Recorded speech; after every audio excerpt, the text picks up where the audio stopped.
भारतीय जनता पार्टीचा देश करे तो कैसा हो, नरेंद्र मोदी जैसा हो।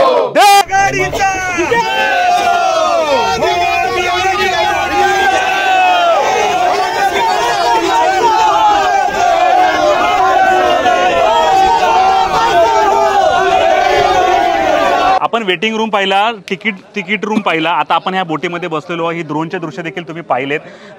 बोटीची एक फेरी झालेली आहे आणि बोट सुरू झाल्यानंतर पुन्हा एकदा श्रेयवाद सुरू झाला। जेव्हा ही बोट पहिल्यांदा आली तेव्हा भारतीय जनता पार्टी आणि बहुजन विकास आघाडी यांनी आपल्या पक्ष नेत्यांच्या नावाने आणि पक्षाच्या नावाने घोषणा द्यायला सुरुवात केली आणि पुन्हा एकदा श्रेयवाद सुरू झाला की हे नेमकं केलं कोणी।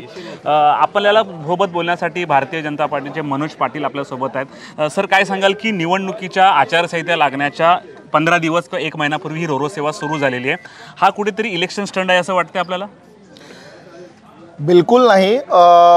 आपण केंद्र सरकारच्या माध्यमातून तत्कालीन जे केंद्रीय मंत्री नितीनजी गडकरी यांच्या संकल्पनेतनं जलवाहतुकीला चालना देण्यासाठी किंवा जलवाहतूक जास्तीत जास्त देशभर वाढावी म्हणून सागरमाला प्रोजेक्ट सुरू झाला आणि त्याच्या अंतर्गत जलवाहतूक ही कमी खर्चामध्ये जास्तीत जास्त भार हा एका ठिकाणाहून दुसऱ्या ठिकाणी घेऊन जाते, म्हणून हा सागरमाला प्रोजेक्ट सुरू झाला आणि त्याच्या अंतर्गत हे सगळे जे मार्ग आहे ते सुरू झालेले। त्याचं काम 2017 साली सुरू झालं, परंतु परवानगीच्या काही अडचणीमुळे ते सुरू आता जे प्रत्यक्षात येण्यासाठी 2024 उजाडलं। आणि परंतु हा झाला एक टप्पा, परंतु अजून अर्नाळा बाकी आहे। कारण ही जी सेवा आहे ती विरार आणि नालासोपारा वासियांना तशी फायद्याची नाही, फक्त वसई स्टेशन आणि वसई गाव परिसरातल्या लोकांच्या आहे। तर अर्नाळ्यासाठी काय प्रयोजन असणार आहे का? त्यासाठी पुढचं इलेक्शन उभेल? नाही, विरारवरून पण विरार ते टेंबी खोडावे आणि ह्या मार्गाने ती फेरीबेट सुरू पुन्हा एकदा होणार आहे, परंतु प्रायोगिक तत्वावरती। म्हणजे कुठेतरी सुरुवात झाली आणि लोकांना ती सवय होण्यासाठी हा जो शॉर्ट रूट आहे याचा फायदा आता आपण म्हणतो विरारवाल्यांना, परंतु विरारपासून हायवेपर्यंत जाण्याऐवजी विरार ते वसई किल्ला आणि वसई किल्ल्यातनं थेट भाईंदर पश्चिम आणि भाईंदर पश्चिमेवरून आम्हाला मुंबईला जायला सोपं होईल।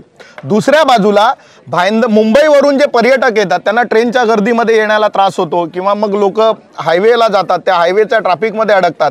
अशा वेळेला थेट भाईंदर पश्चिमेवरून वसई किल्ल्यामध्ये लोक येतील, त्यामुळे वसईतल्या पर्यटनाला सुद्धा चालना मिळेल। कारण एकदा आता ह्या कामाचा श्रेयवाद सुरू झाला। आम्ही पाहिलं की बहुजन विकास आघाडी आणि भारतीय जनता पार्टी यांच्यामध्ये घोषणांचं युद्ध आम्हाला पाहायला मिळालेलं। या मागचं नेमकं काय उद्देश आहे? नाही, श्रेयवाद नाही, श्रेय भारतीय जनता पार्टी, देशाचे पंतप्रधान नरेंद्र मोदीजी, केंद्रीय मंत्री नितीनजी गडकरी आणि आत्ताचे केंद्रीय जलवाहतूक मंत्री सर्वानंद सोनोवाल यांचं श्रेय आहे। श्रेयवादाची काही लढाई नाही आहे, स्पष्ट आहे हा केंद्र सरकारचा प्रोजेक्ट आहे आणि केंद्र सरकारच्या माध्यमातून हे सगळं सुरू झालेलं आहे। बाकी आता इतर लोक कोणी श्रेय घ्यायला वसईतलं काही झालं तरी चांगलं झालं तर आमच्यामुळे आणि काही खराब झालं तर ते मग वेगवेगळे घटक दोषी असतात, तशी भारतीय जनता पक्षाची भूमिका नाही।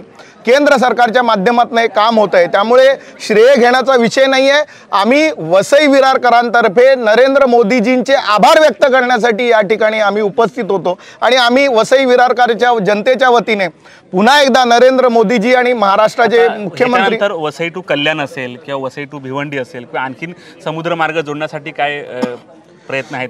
नाही, वसई ते कल्याणचा जो मार्ग आहे त्याच्यामध्ये अधिकाऱ्यांशी आमचं बोलणं झालं। तो आपला जो रेल्वेचा ब्रिज आहे त्याच्या खालून ही बोट जाण्यासाठी थोडीशी अडचण आहे, त्यामुळे भाईंदर पूर्वेला सुद्धा एक जेट्टीचा विषय आहे, घोडबंदरला आहे आणि त्यानंतर ठाण्याला गायमुखला एक जेट्टी आहे। त्यामुळे हा जो रूट आहे तो त्याच पद्धतीचा इथून मुंबईला जाणं सोपं आहे, परंतु ठाण्याला जाण्यासाठी परत भाईंदर पूर्वेवरून आम्हाला घोडबंदरपर्यंत किंवा गायमुखपर्यंत जावं लागेल आणि तिथून ठाण्याला जायला मिळेल। परंतु या सर्व सुविधा लवकरात लवकर सुरू होतील याची अशी आम्हाला अपेक्षा आहे आणि वसई विरारकरांना त्याचा लाभ होईल।